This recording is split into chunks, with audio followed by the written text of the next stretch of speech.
Hello, I am Wanderer001 and this is my review of the Moto X 2nd Gen or 2014 model. This is going to be not quite a review, more or less my feelings about this particular phone after purchasing it back in December, only because my first phone review of my first smartphone didn't quite go as well as I had thought, didn't quite get the positive feedback I was hoping for. So I'm gonna try something a little different, less about the specs, more about my personal experiences with the phone.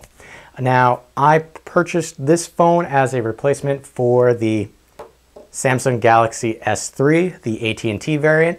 This particular Moto X is the AT&T variant as well. So this is just a general side-by-side comparison for size as well as thickness. Now, the Moto does have a slight curve to it in the middle, which makes it a little fatter than the S3. We'll just throw that in there for comparison. Okay, so we'll take this away. The Samsung Galaxy S3 has a 4.7-inch screen, while the Moto X 2nd Gen here has a 5.2-inch screen. Now, that is part of the reason why I ended up choosing this particular phone. Now, it's not crazy spec heavy like some of the other phones that came out at the end of 2014 or even that came out at the beginning of 2015. I could have waited and got one of those. However, this one is comparable to, flagship phones of the end of 2014. I got this particular phone because I wanted a Nexus phone. Now, this is not a Nexus phone. However, it is as close to a Nexus phone as you're going to get. Nexus 6, way too big in my opinion. 5 inches, 5.2 is as big of a screen as I want to go for because I have itty bitty hands, and as you can see, it's a struggle for me to get up to that far corner without having to move my hand around a little bit. So 5.2 inches is as big as I wanted. 6 inches or even 5.5, way too big. With that said, this is as stock an experience as you're going to get to pure Android, but you'll notice every time I kind of move my hand in front of it, kind of has this ambient pop-up. Now, this is a Moto Maker, or not Moto Maker, this is a Moto feature. So just like Samsung has TouchWiz, Moto has their own spin on Android. However, instead of hindering Android, it actually enhances it in many ways. And one of those is this approach or wave to turn on the lock screen, or to turn on a notification. So if I had any emails or text messages, I can just push and hold and slide up, and I could read that in this black and white format to save on battery. Now, if you have Android Lollipop, you have that type of feature on the lock screen. However, if you don't have Android Lollipop, which some Moto X's don't have yet, you don't get that feature, and the Moto version of that is quite useful. In fact, I kind of turned off the Moto wave feature there for a while, and it kind of annoyed me because I got used to just waving and seeing the time and any notifications that came up. So while they do have extra features, it does not hinder the pure feeling of Android.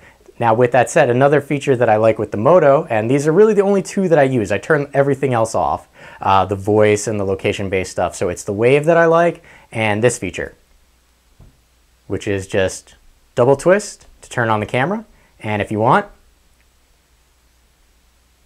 double twist again, and it turns to the front-facing camera. So I had mentioned an Android Lollipop feature. Now, that is a benefit of the Moto X. It is supposed to get it's supposed to get the latest version of Android, in this case, for filming, Android Lollipop 5.0.2, earlier than all the other manufacturers. Now, when I say earlier, I just got this yesterday.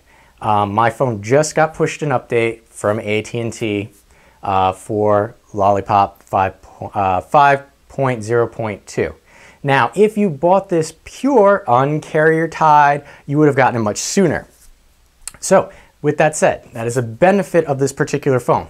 If you get it on contract from a carrier, you can get it anywhere from nothing to $99 for the 16 gigabyte version. There is a 32 gigabyte version that you can get from a carrier, or if you get the Pure Edition from the Moto Maker website, you can get a 64 gigabyte edition. Now, touching back on the space, don't get the 16 gigabyte version. Get the get the 32 gigabyte version. You're going to need that extra space. I'm just letting you know now. I bare minimum of apps on here and really just some podcasts and the update to the OS, and I have about 6.2 gigabytes of usable space. So do yourself a favor, spend a little extra, get the bigger version. Now, a benefit, which I mentioned briefly, was the Moto Maker website. What that allows you to do is actually customize the phone. It'll customize the boot. When you boot it up, it'll have your name across the top or whatever you want it to say, but also this grill and the back here, grill right there, will all have color accents, or you can actually change the back panel. You can have bamboo leather.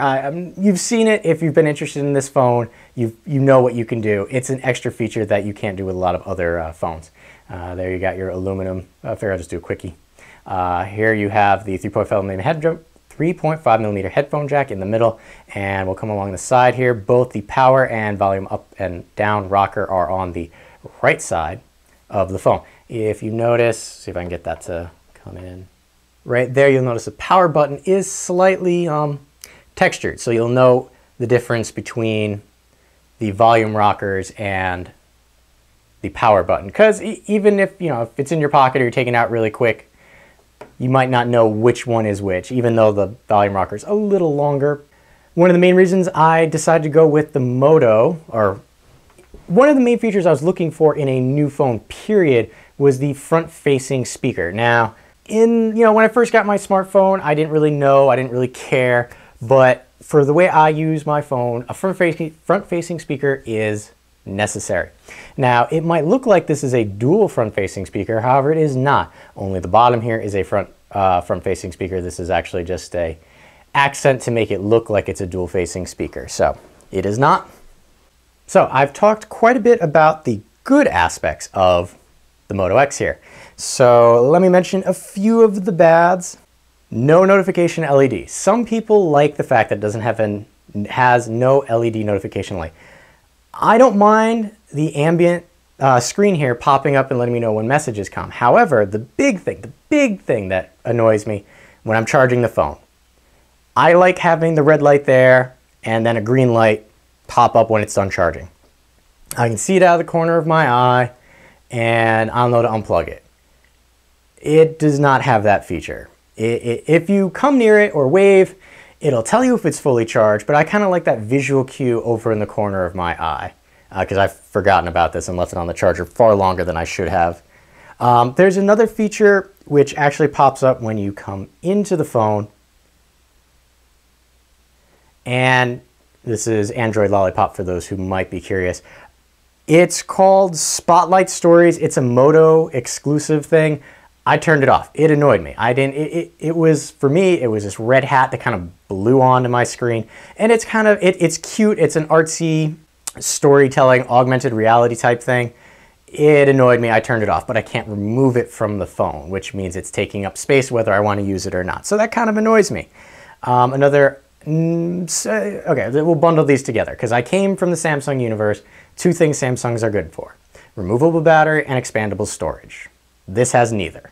It has a 2300 milliamp battery, and that concerns me. It gets me about 16 hours of mixed usage, but I don't know how long that battery is going to last. Towards the end of my Samsung's life, 2 years of using the phone, I was considering getting a new battery for it because it was it wasn't holding the charge as long as it was supposed to. It was taking longer to charge. This does have the ability to have a turbocharger, which is extra. It doesn't come with the phone. Why Moto? Just include it. I think it's $35 extra. So you can turbocharge it to 30%, I believe they said, within like 15, 20 minutes. I don't recall because I don't have one, so I don't get to use that. Last negative point I'll mention, the camera. Flat out, just you're not getting this phone for the camera. It doesn't do great in low light. The camera app itself is not great. It's a camera, but it's not a great camera. Now, with that said, it's acceptable for taking It's good for a quick point and shoot, but that's about it. It's not going to be great. Another thing that I want to say annoys me, but if we come around here to the back, I do like this dimple. I didn't know if I would like that, but it gives you a nice spot to put your finger. And I know I am digressing a little bit, but I saw it, it reminded me, it's there, it's nice. You have your dual LED halo around the camera here. These LED lights are small. So with that said, they're not as bright as the one singular LED light I had on my Samsung Galaxy. So keep that in mind. It's not as powerful. They're smaller, there's two of them, but it's not quite as good. Overall, the feel in the hand is very nice. It has this curved back to it, so it does sit nicely if you naked carry your phone. If you don't, you could see I have a review of the Trident Aegis series case for this particular phone. And while I think of it, I probably should do an example of front-facing speaker. Let's see if I can do this without getting copyright flagged. So that's low. I'm going to turn it up a little bit. Solutions to VR like Oculus and Project Morpheus may be unsafe. He also said Magic Leap hopes to get prototypes in developers' hands this year. All right, and that was a quick preview of DTNS with Tom Merritt.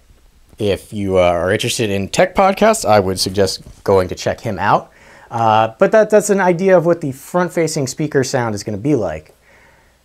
Hopefully it was as good enough to give you an idea. Like I said, I'm trying to keep this one a little shorter. If there's any questions you have about the Moto X 2nd Gen 2014 model, if you want me to do a walkthrough of Lollipop to see the differences, if you still haven't gotten it, let me know in the comments below. If there's something you want me to concentrate on a little more, again, let me know. I'm kind of glossing over it very quickly, trying something a little different than I did with my first smartphone review, so give me some feedbacks. Tell me what I can do to improve this, or tell me what you want me to do to, concentrate on it a little more. My wife has an HTC One M8 if you want a comparison between the two phones, because that's what I was thinking. Would I get the Moto X? Would I get the HTC? So I told her, get the HTC, and I got the Moto X because HTC has the dual speakers and an expandable storage, which is what she wanted. I've been Wander001. Thanks for watching. If you have questions, comments, or whatever, like I said, just leave them in the area below.